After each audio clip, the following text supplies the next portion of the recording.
环球大战线深入世界最前线，我是董进桥，向全球各地的观众朋友问好，大家好，大家平安啊！也请留言告诉我们，您是在全球的哪一个地区收看我们的节目呢？然后对于我们的讨论有任何的话题或鞭策都欢迎大家踊跃留言。马上介绍这集的3位来宾，第一位是前立委蔡正元，乔哥好，大家好。第二位前国安会副秘书长杨永明，金桥各位朋友大家好，以及前海军舰长吕礼诗。主持人好，各位观众大家好。好，欢迎3位加入我们今天的讨论。那一开始第一个话题呢，我们是需要来看到，就是从去年乱到今年都还在乱的一个中东局势哦。那么如今呢，距离美国要对伊朗进攻，真的只差一个命令了吗？因为华盛顿邮报揭露了，华府呢还有中东的官员，他们几乎14日的时候是一致认定的，美国总统川普他即将要再度空袭伊朗。大家还记得前段时间有一个午夜重锤吗？当时是打击伊朗的核设施哦，但是这一次呢，打击的目标就是要瞄准伊朗的最高领导人哈米尼了。那实际的部署我们来看到啊，华府跟中东的官员认定呢，可能日前就是要动手，但最后一刻喊卡了。当时发生了什么事情？像是华盛顿就向盟国示警，船舰跟战机呢全面调动起来，还有卡达的这个乌代尔空军基地也收到了撤离命令，就怕一触即发，伊朗马上对这个地方展开这个报复的行动。然后高阶的安全顾问，你们也都别睡觉了，熬夜待命，川普总统的随时的掌控。结果最后大家都在看什么时候呢？伊朗会浮现火光。结果最后呢没有发生，因为有消息人士说，川普在最后一刻他收手了，他没有打。消息人士点破呢，这个关键就是美方现在评估之后，他们认为光靠空袭是没有办法彻底击溃伊朗的，没有办法造成一个政权的更迭。那么川普的主要目的呢，还是要瓦解跟削弱哈米尼政权，那出手就要达到一击必杀的这一个效果。于是呢，美国现在等待林肯号航母到位，那斩首行动还没有结束可能未来2到3周都还有可能随时发生。而伊朗方面呢，只回应了一句话，他们的总统说，如果你敢打哈米尼，那就是对伊朗发动一个全面战争，这个是没有任何讨论空间的。好，我们先请教舰长，现在等待林肯号的目的，安全牌考量是什么？那如果真的美国跟伊朗全面开战了，美军还可以像之前他们深入委内瑞拉那样子的这个兵毫未损，就直接把人抓到吗？跟伊朗这样真的打起来，要全身而退不太可能吧？的确是啊。那其实美国只要想要对外那个用武的时候，美国总统的第一个想象就是我的航空母舰在哪里。可是如果说我们看最新的一个有关于在中东的一个位置的话，对不起，一艘航空母舰都没有。那所以他就把原来在南海的这艘林肯号直接的调过去。可是林肯号，如果我们来看昨天的位置，也就是星期日的位置，其实他连新加坡都还没到，那他还没到新加坡，然后如果说我们来看这张图的话，他还要直接的跨过印度洋的话，对不起，那都是2个礼拜以后的事了。所以我们讲到说这个熬夜也熬了，披萨也吃了，因为其实在华府是有一个披萨指数，没错。那披萨也吃了，但是空欢喜一趟。但是刚刚其实主持人有提到午夜重锤这件事情也就是在去年6月的时候，其实它不止一艘航空母舰。那时候我们看到的，也就是其实有2艘航空母舰在这个在这个印度洋上，也就是卡尔文森号跟尼米兹号。那但是现在一艘都不烧。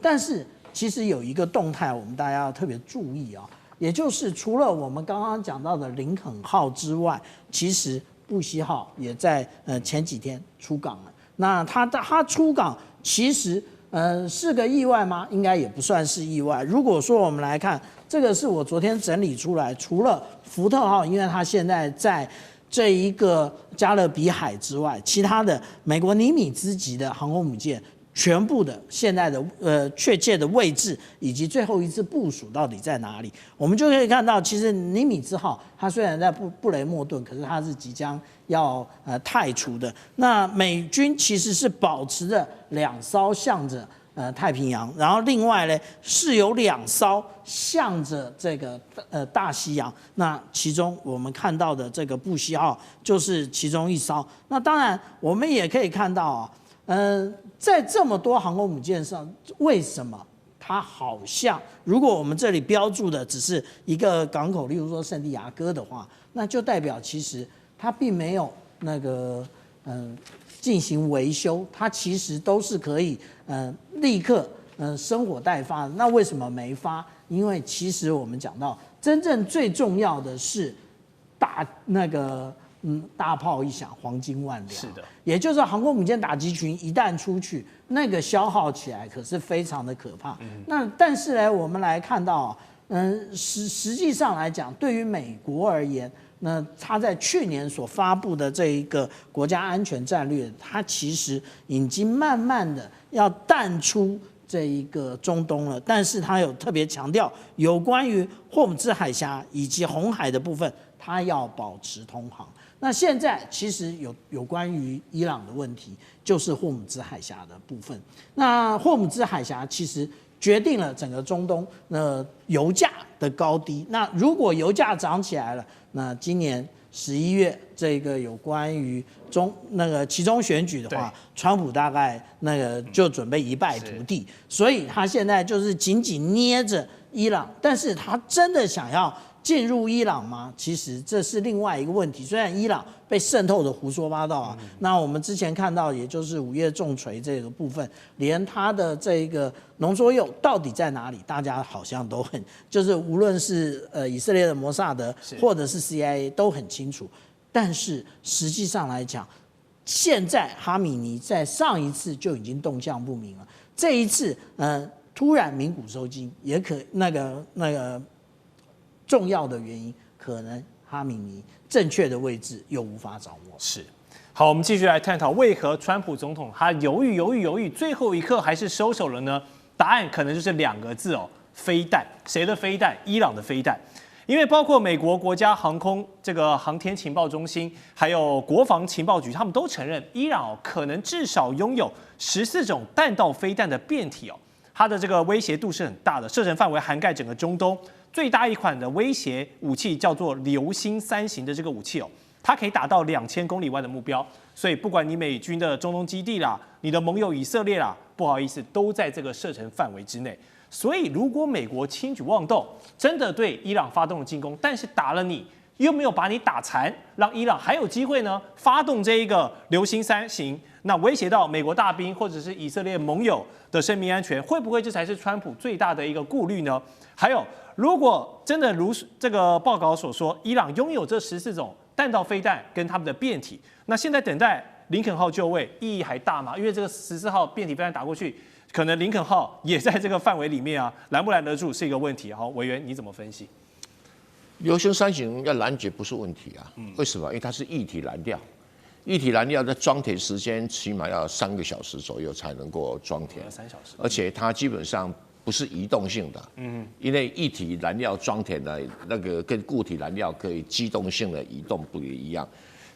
那美国如果有足够的所谓的标准3号导弹，这或者是萨德导弹，应该拦截这一款还没有太难，那只是量够不够而已啦，量够不够。那同时呢，如果它有足够的战斗机空对空导弹也有机会拦截，所以流星3型并没有大家讲的那么可怕。反而比较麻烦的是数量很多的短程导弹，那个比较麻烦一点啊。你用那么贵的导弹标型3型或者标6去拦截那个，似乎不太划算啊，不太划算。所以美国这技术问题了哈，美国要自己去考虑啊。重点是在于说，美国如果真的要打伊朗，应该是属于惩罚性的战争啊。什么叫做惩罚性的战争啊？就是我针对革命卫队的几个据点进行轰炸，对几个教士集团这些神棍的头们，大概有30个目标，革命卫队50个目标，总共就80个目标。攻击这80个目标不是问题啊。第二个，他攻击什么？趁机攻击伊朗的所有的弹道导弹的弹药库。弹药库啊。那这个在伊朗的话，美军所知道大概有20几个地方。攻击这20几个地方也不是很难，但能不能完全销毁是一个问题。可是不必完全销毁，也可以造成重大的伤害。那除此之外，会不会再攻击核设施？不知道啊，不知道哈。所以他能够攻击的对象很有限。第一个，他并不是要征服伊朗；第二个，他要斩首行动又跟委内瑞拉性质不一样，因为委内瑞拉就要处理马杜罗的目的是他掌控委内瑞拉的石油，有委内瑞拉的石油，根本就不担心石油涨价。然后你伊朗又怎么样？现在怎么样不理你？那伊朗说如果哈梅尼被斩首的话，对，然后要发动全面战争。哦，这个伊朗总统就是光绪皇帝嘛，是啊，然后哈梅尼就是慈禧太后，是现在是满清末年，几乎是一模一样啊。那对于这个伊朗总统，他当然要讲个体面的话。当然，那如果哈梅尼被斩首了，最大的得利者就是他。为什么？因为从此慈禧太后的权力就归于光绪皇帝，他就真的当总统。他现在根本什么权力都没有，就是傀儡啊。因为伊朗这一套制度，这种神棍政权的制度是很奇怪。那伊朗真正问题不是美军啊，也不是以色列，这个都不是问题。伊朗不会因此而被打垮啊。那但是问题政权会被打垮啊，教士政权很可能这一次不行，下一次再来，下一次不行，隔3-5年再来，它就垮了。今天为什么伊朗会有这么严重通货膨胀？其实就是当时的跟以色列打那一场战争，以色列人家美国犹太有钱给啊，所以通货不会膨胀啊，控制得住啊。你伊朗谁给你钱？中国大陆不可能给你钱啦，俄罗斯不可能给你钱啦。所以你打一场战争，消耗一场战费，你的财政支出一扩大，通货膨胀就来了。那伊朗最大的威胁就是通货膨胀，就是货币贬值，这2个问题它不解决，它这个政权迟早会倒的，不可能不倒。哪有通货膨胀这样子的还能够存活下去？那你别看说哇，革命卫队发动了几万人上街头啦，什么这个怒吼那个怒吼，它都没有用，都没有用。老百姓如果是在通货膨胀底下民不聊生，他迟早要起义的嘛，就跟满清末年一样。好吧，这个起义镇压住了，那个起义镇压，一下四川啊，一下子浙江啊，一下子哪里，你根本弄不完嘛，一下太平天国，真的，对，几次折腾下来就挂了啦。这种落后的神棍政权，在现代社会里面，如果控制不了通货膨胀，一定崩溃。是。好，刚才蔡委员有提到，现在伊朗与其怕美国的飞弹呢，真的是要先稳住国内的局势比较多，因为已经各种抗议四处在燃烧了。但是川普他曾经多次对伊朗的示威者喊话：“你们坚持住啊，我们的救援就要来了。”结果呢，却是令人失望的，因为美国的援助还没有到，伊朗当局的镇压先到了。《时代》杂志就直击伊朗这些街头的人民怒吼啊，德黑兰的民众他们怒批啊，哎呀，被川普骗了，是把我们当炮灰了。那伊朗当局也趁着这波全面断网争取时间。你表面上乍看是为了压制民意哦，它实质上是要抓出美国还有以色列他们在渗透的这个情报网，包括马斯克说要这个力挺自由的声音，所以呢，他把星链调到了这个德黑兰的上空，让民众都还有网络可以用。那这些德黑兰的抗议热区民众虽然可以用呢，但是也被这个反利用，因为伊朗可以用这段时间哦，找出一整串的美以这个通联的节点哦，把这些通风报信的料杯啊，全部都发现起来。所以川普煽风点火，却没有真的跳下来下场支援哦。现在船还在掉，还要等待一下。那受伤的都是这些示威者，反倒给了伊朗来这个处理谍报战啦、反这个亲内鬼的这个战前整肃的一个机会哦。所以杨老师，你怎么来点评现在美伊这样子一来一往的操作？这一回合，你觉得谁占了上风？川普点火，这个是真的。不只是《时代》杂志，《华盛顿邮报》也这么指责他。是，因为你讲了1个多礼拜，说美军即将上路，你们在继续扩大抗议。对，继续闹。那虽然伊朗内部是断网哈，可是它有很多的外界的这些管道传送资讯进去，也从内部得到资讯。因为过去随着伊朗在1979年的革命，然后转变政权的时候呢，很多往外到西方国家的伊朗人组织了很多的团体，有就是民间的，有媒体的，也有政治性的。最有名的就是巴勒国王，然后呢，后来他的儿子接班嘛。对。所以相关的这个资讯其实进入到伊朗内部，也的确带去了川普的这个呼吁，继续抗议，我美军马上要来。所以的确是我觉得后来拖了这么久的时间呢，那扩大这是一个因素之一。但你说川普在这边点火，其实火不是川普点的，火只不过让这个火再继续延烧一阵子。那当然，哈梅尼后来说有数千人死亡，他如果说数千人死亡，我觉得一定破万，是可能10倍哦，真实数字10倍、哦，真实数字真的不确定，而且一定是这个几倍于此。但是怎么点的火？那刚才蔡委员讲的很好啊，那神棍政权呢，3个层面呢、政、经，还有呢领导人。他这个政治从1979年到现在的整个制度哈，就这种政教合一神权的制度，46年的下来哈，其实已经到一个临界点。因为所有的权力都集中在最高领袖，对，而不是在政治权力，他在军事、经济、官僚所有的政策一把掌控。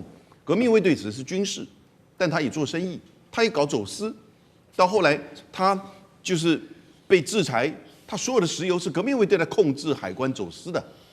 那还有一个叫基金会，美言之为慈善团体，但事实上呢，大概伊朗每年的20%的 GDP 都进入到这些所谓的基金会，那在做各式各样的生意，那支持的教士集团。